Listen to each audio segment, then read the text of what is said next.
Cuando queremos participar lo abrimos. Alicia, tienes que cerrar el micrófono para que no acople.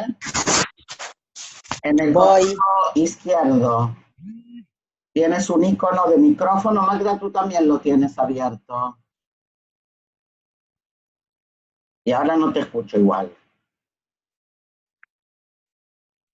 Ok. Ok, ya está, Magda. Listo. Ahora ya está. Listo. Entonces, así, cualquier cosa se enseñas. ¿Bien? Y la que quiera o el que quiera hablar, abre y participa. Bien, la clase, como vieron en la presentación, decidimos llamarla, en vísperas de Shavuot, decidimos llamarla Shavuot, el desierto como transición. Y la historia, la verdad, de la motivación de la clase es que ayer comparto con ustedes, tuve un Shabbat muy especial en el que hubo aquí en Israel una actividad, un proyecto en realidad, en el que 200 sinagogas del país invitaron a mujeres a dar clase, que es algo que no suele pasar en las sinagogas ortodoxas. Entonces es parte de un proyecto para intentar ampliar la inclusión de la mujer en las sinagogas. Y a mí me invitaron a hablar en Tel Aviv, y esto que vamos a hablar ahora es exactamente lo mismo que hablé ayer con ellos, que quiero entonces también compartirlo con ustedes. ¿Ok?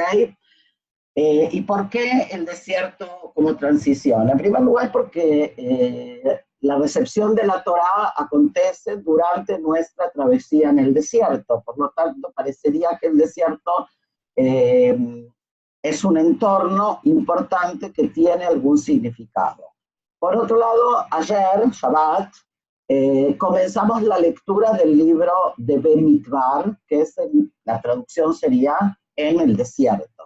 O sea que al tema del pasaje del pueblo judío por el desierto, se le ha dado una importancia, lo cual, si nosotros seguimos el principio de que las cosas tienen un sentido, tenemos que preguntarnos por qué entonces el libro se llama En el desierto. Porque saben que, por ejemplo, en los restos de los idiomas, cuando se traduce el libro, no se llama, no hay en español, por ejemplo, el libro del desierto. ¿Cómo se llama el libro en latino, en español? ¿Alguien sabe? Examen. No.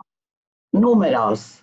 ¿Sí? Tenemos, ¿no es cierto? Tenemos el libro del Génesis, después tenemos el libro de Éxodo.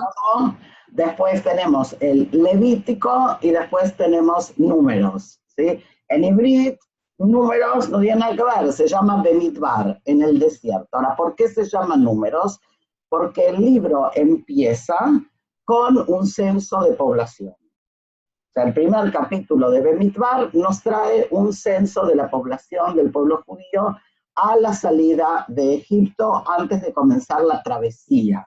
Y varios capítulos más adelante nos trae otro censo, que es el censo de la población antes de entrar a la tierra de Israel. O sea que el libro, o esa transición en el desierto, está encuadrada por dos censos. De aquí que hayan optado en las traducciones latinas por llamar al libro el libro de los números. ¿Ok?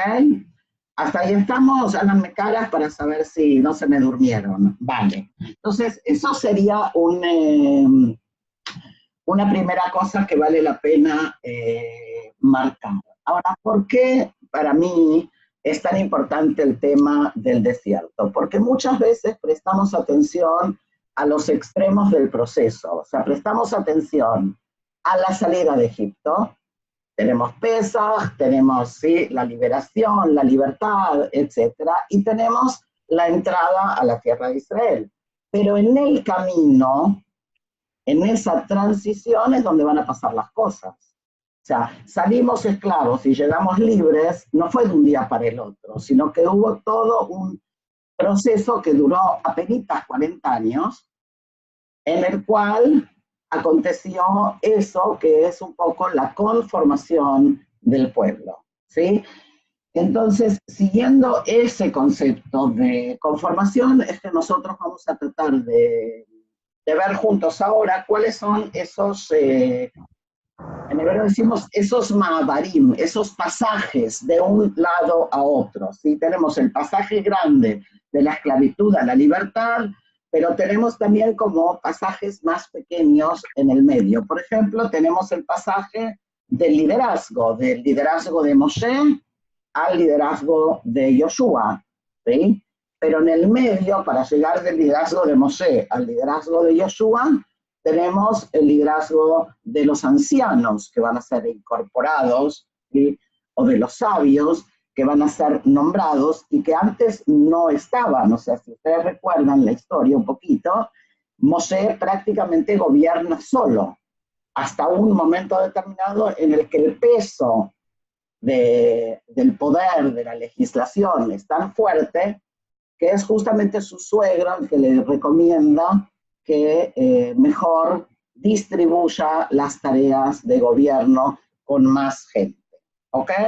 Entonces, ese dato es importante porque el cambio entonces o el pasaje no es solo en las cosas así, en los titulares, sino que implica una transición en toda una serie de cosas. ¿Ok? Ahora, decía yo el otro día, y algunas a lo mejor escucharon, y también algunas ya lo leyeron, porque sobre eso escribí, el tema de que también podemos pensar la salida de Egipto como un nacimiento, ¿sí? O sea, hay algunos que piensan y dicen, ok, lo que pasa en realidad es que nace el pueblo, ¿no es cierto?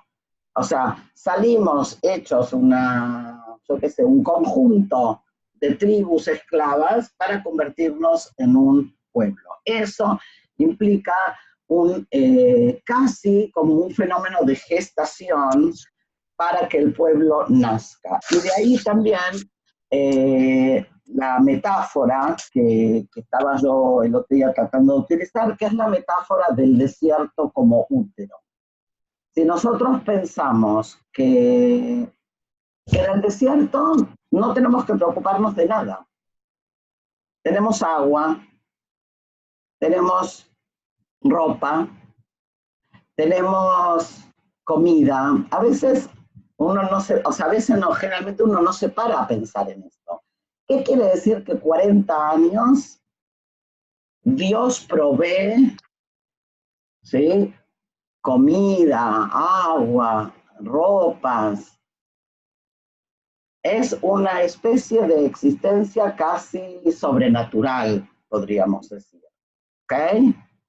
Y por eso pensaba yo el otro día que si nosotros tenemos, por un lado, algunos versículos que plantean la imagen de Dios como quien da a luz, y ese es un tema que con algunas ya lo hemos hablado, ¿no?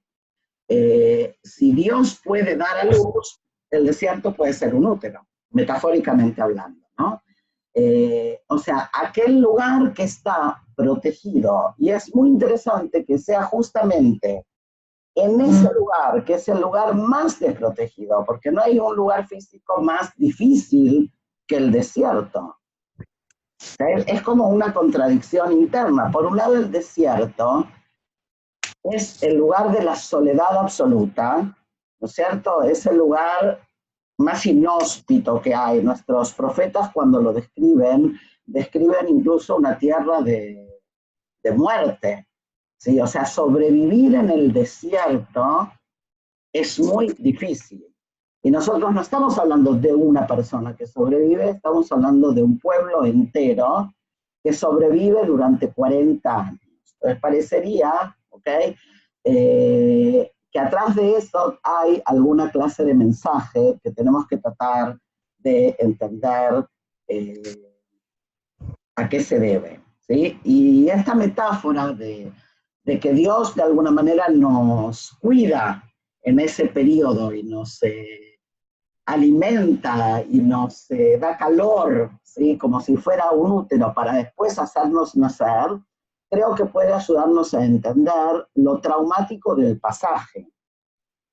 Porque si nosotros pensamos que el pueblo de Israel está en el desierto y tiene absolutamente todo garantizado, y tiene una columna de nube y una columna de fuego que lo guía.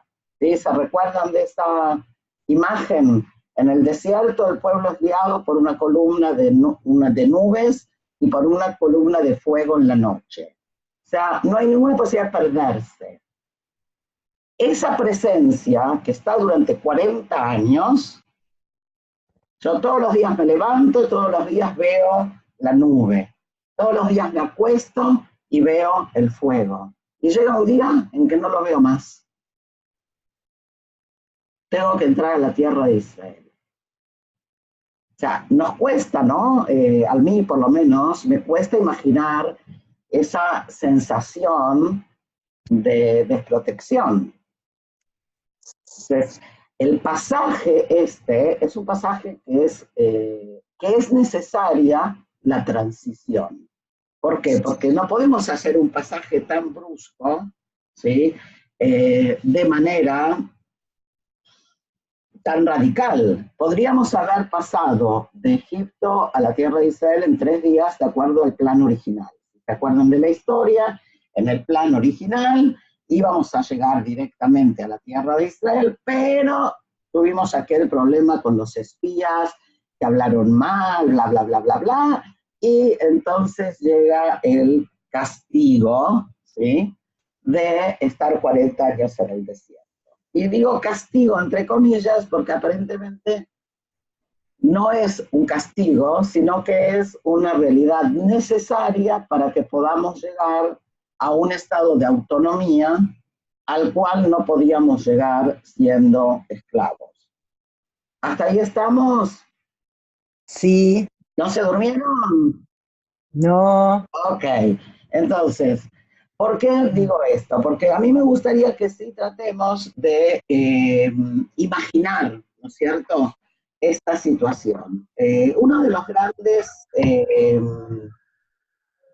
rabinos intérpretes, el rabino de Bolojín, plantea algo muy interesante y dice, ¿sí?, algo así, que el libro de Bemidbar, o sea, la estada en el desierto, es también un pasaje entre una realidad anterior y una realidad posterior, cosa que ya dijimos, pero que tiene que ver también con pasar la mirada de aquello que tenía que ver con lo sagrado a aquello que es humano.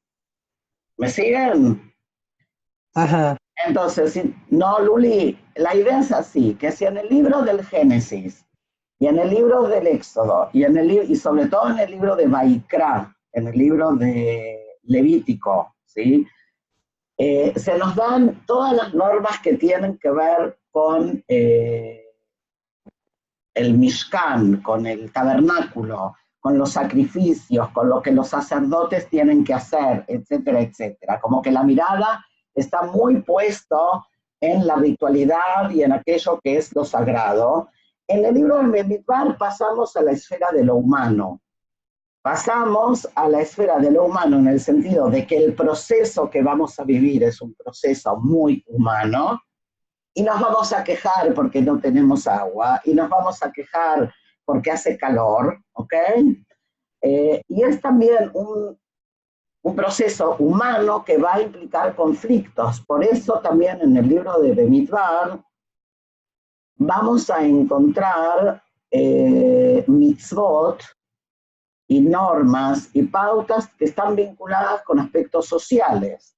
Por ejemplo, el tema del asesinato, o el tema de el hombre que tiene celos de su mujer. O sea, toda una serie de situaciones que son situaciones que tienen que ver con la relación del hombre con su prójimo.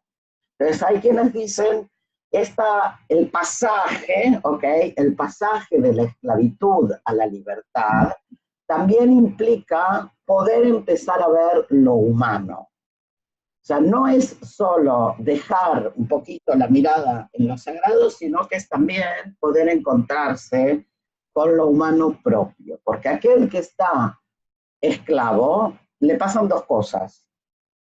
Uno, no puede encontrarse con aquello que está por encima de él, o aquello que le trasciende, porque el esclavo está más que nada ligado a su propia realidad de esclavitud, ¿sí?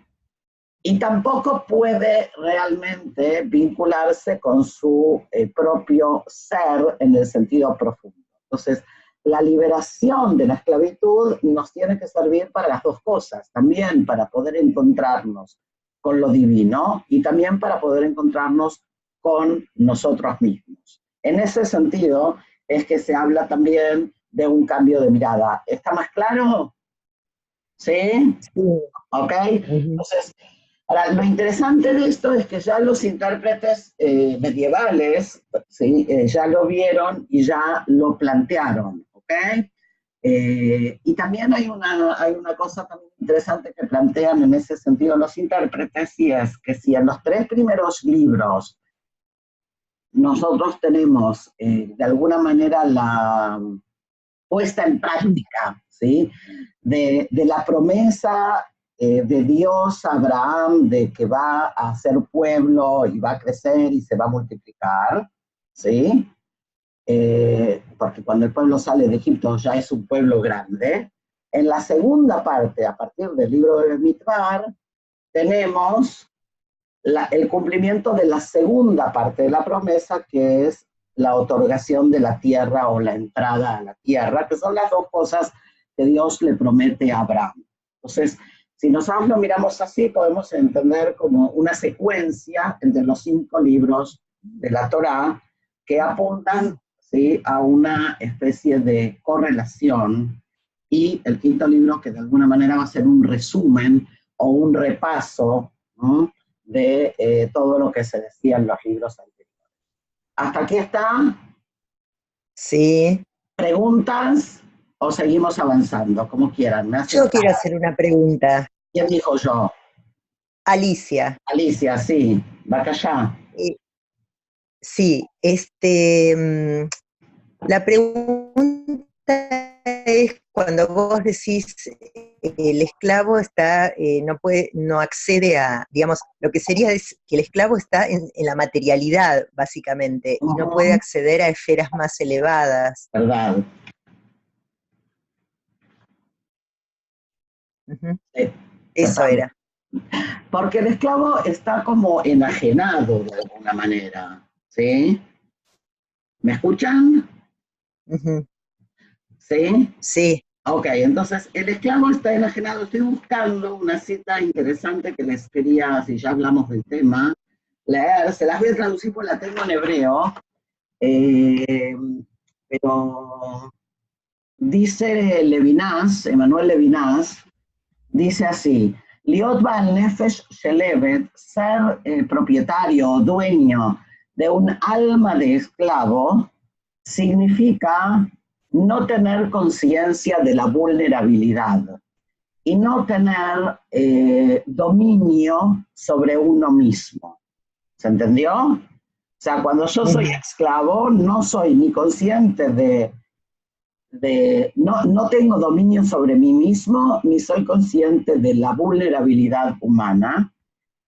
Dice, el amor por el patrón o por el dueño nos llena tanto, o le llena tanto al esclavo su alma, hasta que ese alma ya no guarda ninguna distancia, por lo tanto no es independiente. El temor le llena a punto tal de que no se ve el alma, sino que se ve a través de ella, ¿sí? Creo que es una descripción interesante de esta sensación de enajenación que sufre el esclavo. En Ivrit hay una frase también muy bonita, las que saben Ivrit, que escribió Yehuda Levi, que dice, Afdeisman, Afdei Abadimhem. Los esclavos del tiempo son esclavos de esclavos. Eved Hashem ulevad Hoshi. El esclavo de Dios, él solo es libre. ¿Complicado? O sea, el planteo es algo así como que superación de la esclavitud, de la dependencia de un hombre con otro, es lo que va a permitir la posibilidad de la elevación a un servicio más trascendental. ¿Okay? Independientemente ahora del tema de la fe, el concepto de que si no soy libre, no puedo acceder a lo sagrado, es un concepto creo que importante desde el punto de vista de nuestra cultura judía, ¿sí? No Pero lo hay, que vos, de la última frase que vos dijiste, me parece muy, muy bueno rescatar, que sí, dice, Abadim Shel Abadim, quiere decir que el patrón, supuestamente que se, digamos, que se adueñó de nuestro alma, ¿no? Pareciera ser, también es un esclavo, porque es esclavo de lo material. exacto. El hombre siempre está en una situación de dependencia, por eso hay muchos que dicen, ¿para quién trabajas? Yo trabajo solo para el patrón, ¿sí? Para el de arriba. O sea, siempre hay una dependencia de otro. Si nosotros Eso es lo entendemos, que dijiste de la vulnerabilidad. exacto, si nosotros entendemos que todos dependemos de otros, y que la libertad podemos tenerla en el sentido amplio cuando podemos elevarnos de eso, muchas cosas nos ayudarían a vivir mejor, pero ese es tema para otro día, ¿sí? O sea, tomar conciencia de que el otro es tan esclavo como yo. Exacto. O tan libre como yo, una de dos, ¿sí? Entonces, también las relaciones humanas cambiarían si tuviéramos mayor conciencia de eso. ¿Ok? Pero volvamos un poquito al desierto. Sí. Una pregunta.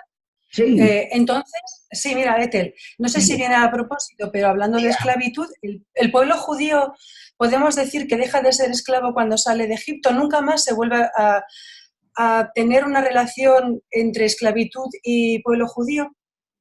Uy, no sé si me explico. Sí, es una pregunta difícil. Magda, tú estuviste en la clase que hicimos de Purim, ¿te acuerdas? Sí. Vale. Pero no me acuerdo. No me acuerdo qué hablamos, pero estuve. Pero en la clase que hicimos de Purim, habíamos mencionado que en Purim no se dice la bendición del Alel, ¿sí? No se cantan los cánticos de alabanza, y los sabios explican, entre otras cosas, porque no somos realmente libres. Porque a pesar de habernos salvado de las órdenes de Amán, de los dictámenes de Amán, seguimos siendo esclavos de Ahasveros. O sea, seguimos siendo esclavos del poder terrenal externo del gobierno de turno. Entonces, allá donde esté el pueblo, allá habrá esclavitud. ¿Perdón? Siempre fuera de Israel. Que si entonces significa que allá donde esté el pueblo judío habrá esclavitud, siempre fuera de Eretz Israel.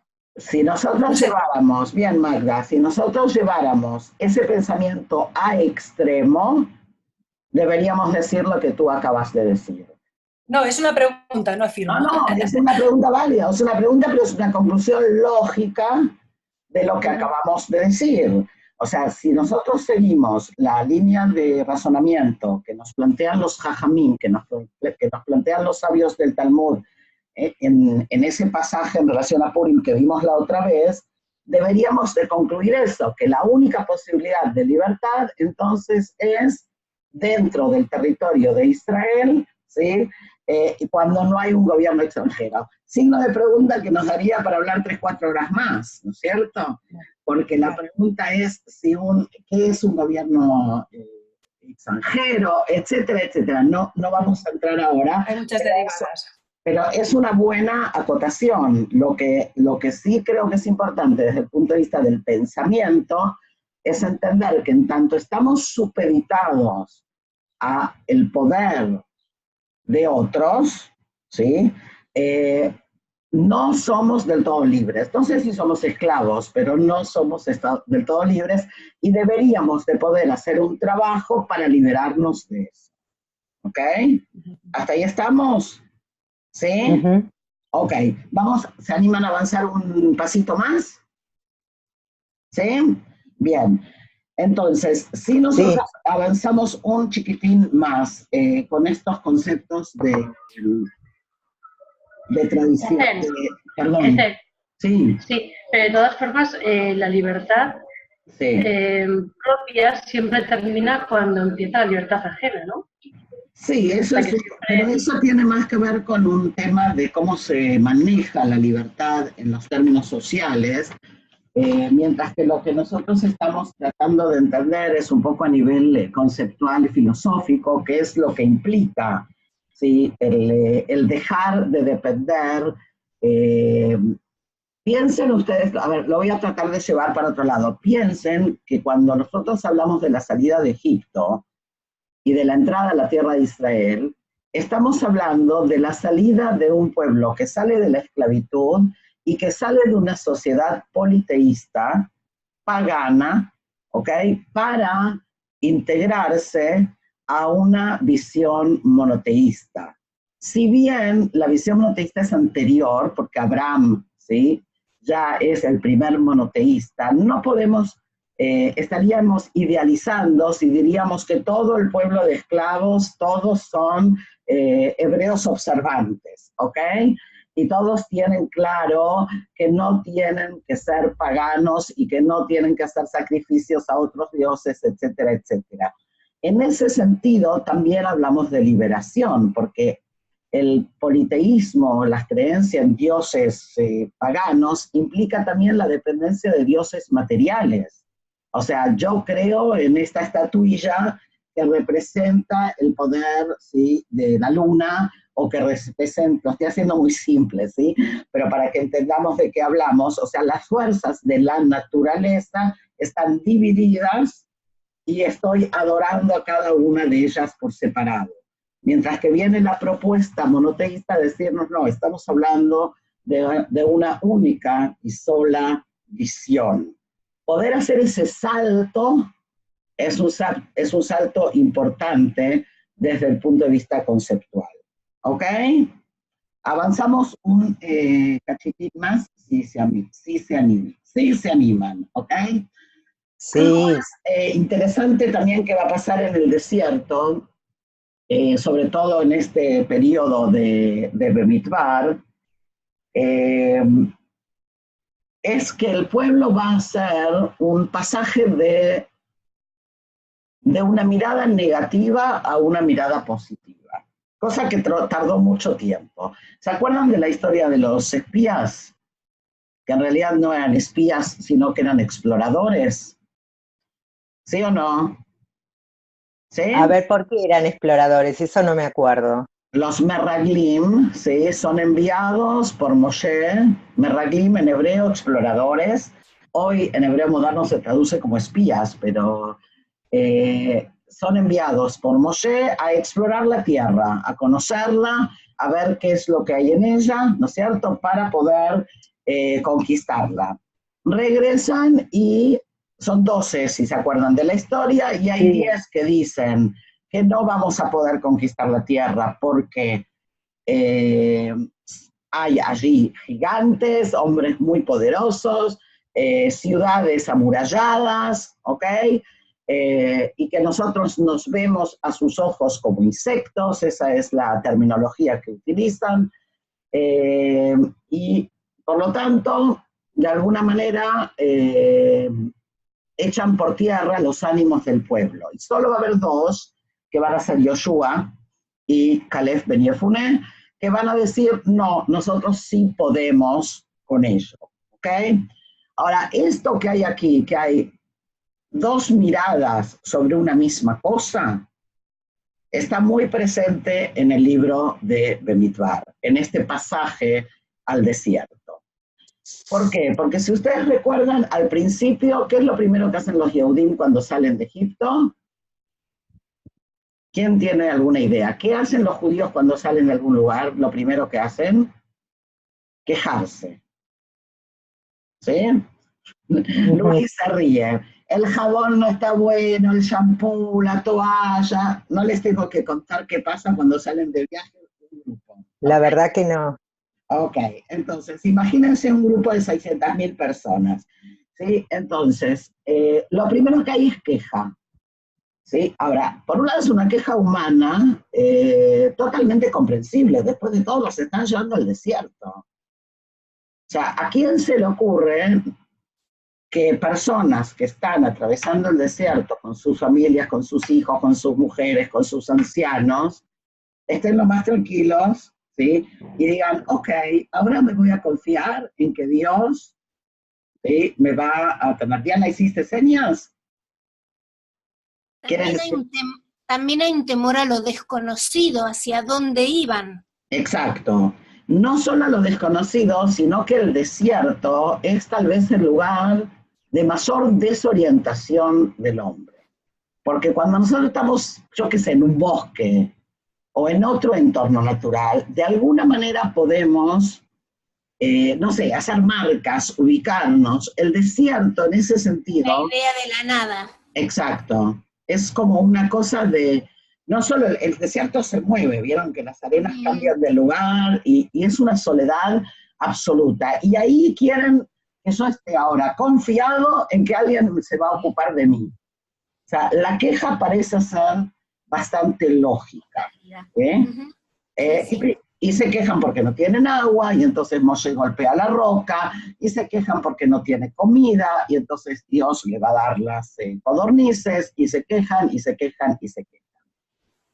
Hacia el final del recorrido en el desierto, cuando después de la muerte de Aarón, el hermano de Moshe, y después de la muerte de Miriam, va a ser la primera vez que escuchamos que los Yehudim agradecen.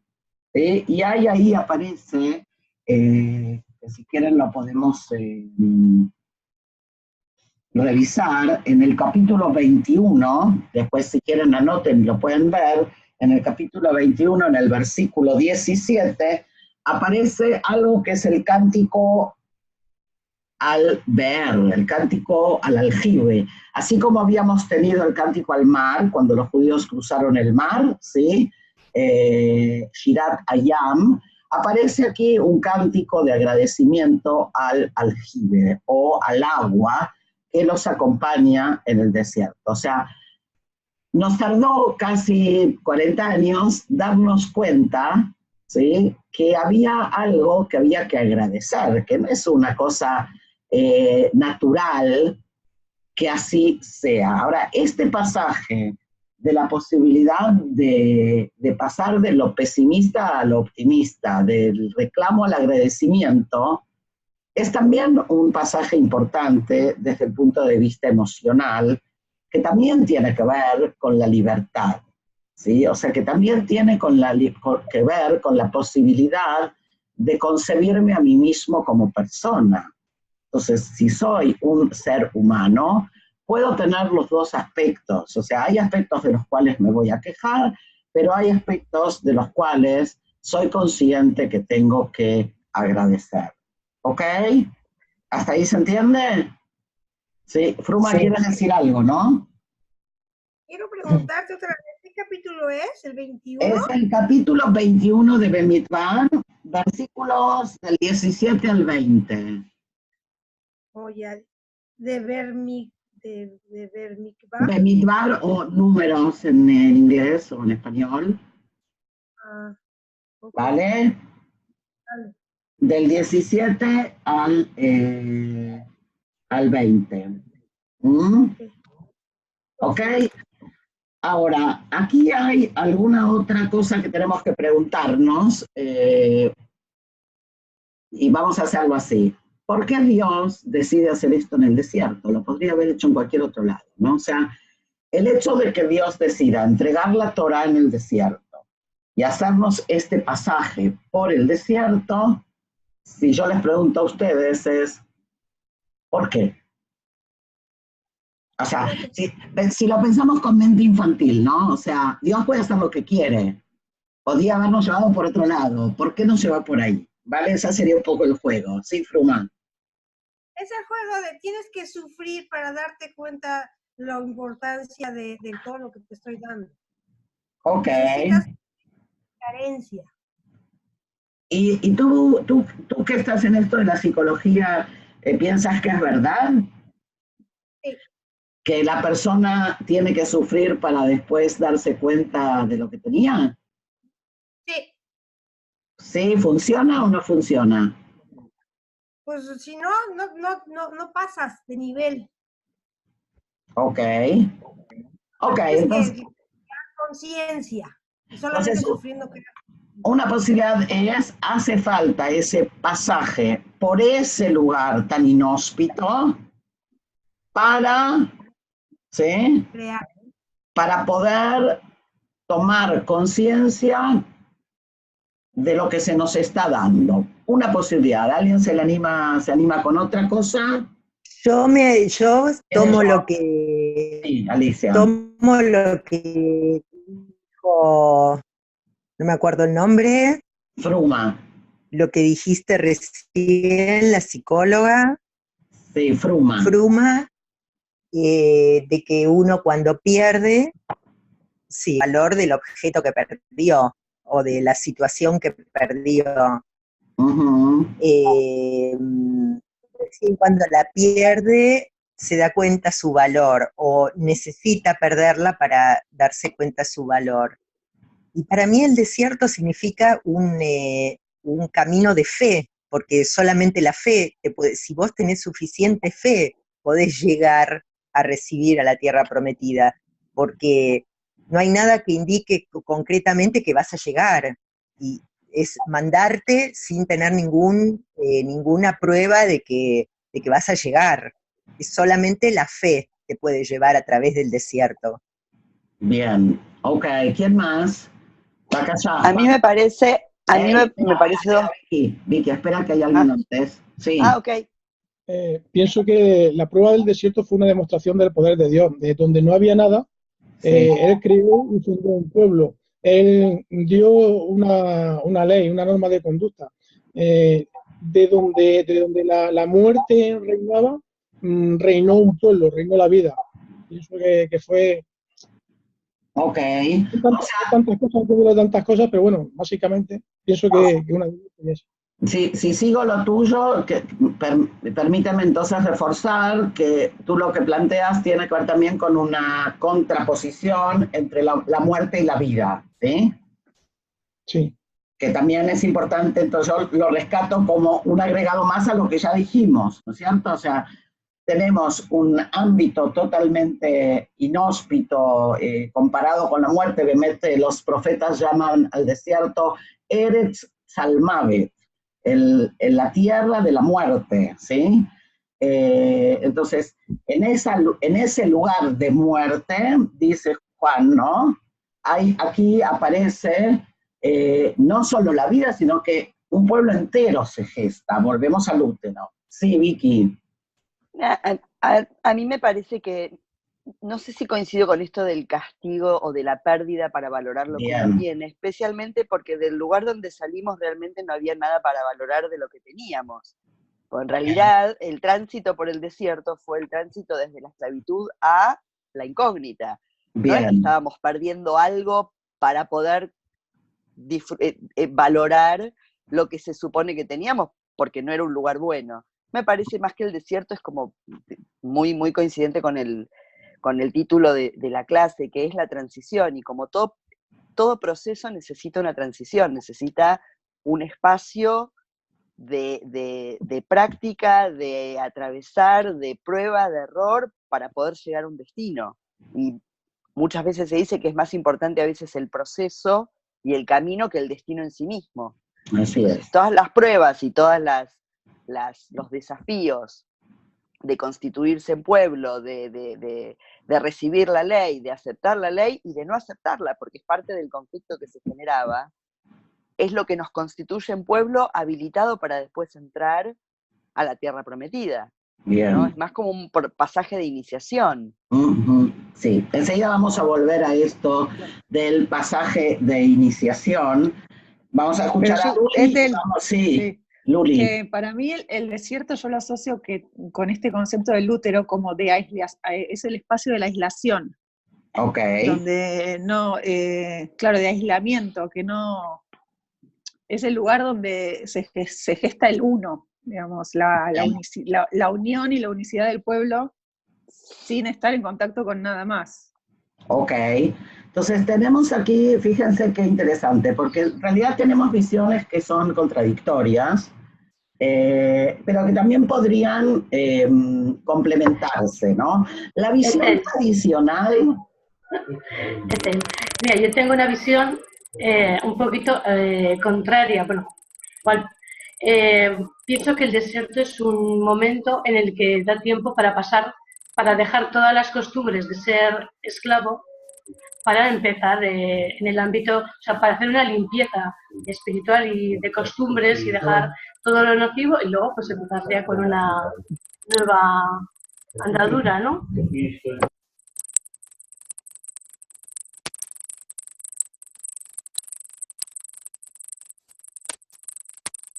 No te escuchamos, Etel. Etel no se escucha. No se oye. No se oye. Pasó algo. ¿Y quién sabe qué pasó?